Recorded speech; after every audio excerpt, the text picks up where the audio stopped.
न रहने के कारण श्रीराम का मन भी संसार से उच्चट लीला का अंतिम चरण था।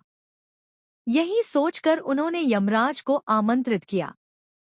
यमराज आए तो सही, किंतु जब उन्होंने द्वार पर पवन पुत्र को देखा तो सोच में पड़ गए कि अब श्रीराम तक कैसे पहुंचा जाए।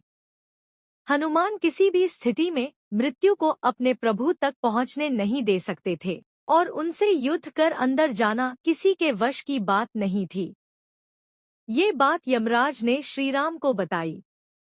जब श्रीराम ने ये सुना तो उन्होंने हनुमान जी को बुलाकर बहुत समझाया कि जिसने भी जन्म लिया है उसकी मृत्यु आवश्यक है, अतः अब वे हठ छोड़ें और उन्हें इस संसार का त्याग करने दें। किंतु बजरंगबली ने जब ये सुना कि उनके प्रभु अब इस मृत्यु लोक का त्याग करने वाले हैं, वे अत्यंत व्याकुल हो उठे। अब तक उन्हें पता चल ही चुका था कि यमराज द्वार से प्रवेश करना चाहते हैं, इसीलिए वे और तत्परता से पहरा देने लगे। श्रीराम ने जानबूझकर अपनी अंगूठी भूमि के एक छिद्र में गिरा दिया। फिर उन्होंने हनुमान से कहा कि पवन पुत्र, ये अंगूठी मुझे सीता ने दी थी, इसीलिए मुझे अत्यंत प्रिय है, अतः आप यथाशीघ्र उसे ढूंढ कर ले आएं। अपने प्रभु की आज्ञा पर हनुमान सूक्ष्म रूप धरकर उस छिद्र में घुस गए और अंगूठी खोजते हुए पाताल में नागलोक तक पहुंच गए। वहां जब जब नागों ने उन्हें कुछ खोजते हुए देखा तो वे उन्हें नागराज वासुकी के पास ले गए। हनुमान ने वासुकी को प्रणाम किया और वहां आने का अपना प्रयोजन बताया।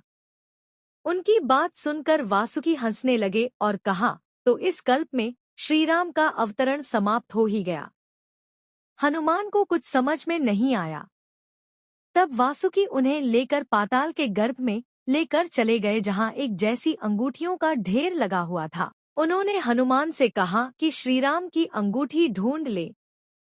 फिर उन्होंने पहली अंगूठी उठाई तो उसमें उन्हें श्रीराम का चित्र दिखा। वे प्रसन्न हो गए और वापस जाने को मुड़े ही थे कि उनका ध्यान वहां पड़ी अन्य अंगूठियों पर पड़ा। वे ये देखकर आश्चर्यचकित रह गए कि सभी अंगूठियां एक सी ही थी और सब में श्रीराम का चित्र अंकित था। उन्होंने नागराज वासुकी से इसका रहस्य पूछा। आज पहले असंख्य श्रीराम अवतरित हो चुके हैं। यही परमपिता ब्रह्मा द्वारा रचित सृष्टि का विधान है। स्वयं आप भी हर कल्प में जन्म लेते हैं और इस अंगूठी को ढूंढते हुए यहाँ आते हैं। तब आपकी अनुपस्थिति में श्रीराम अपनी लीला समाप्त कर यमराज के साथ अपने लोक वापस चले जाते हैं। तब हनुमान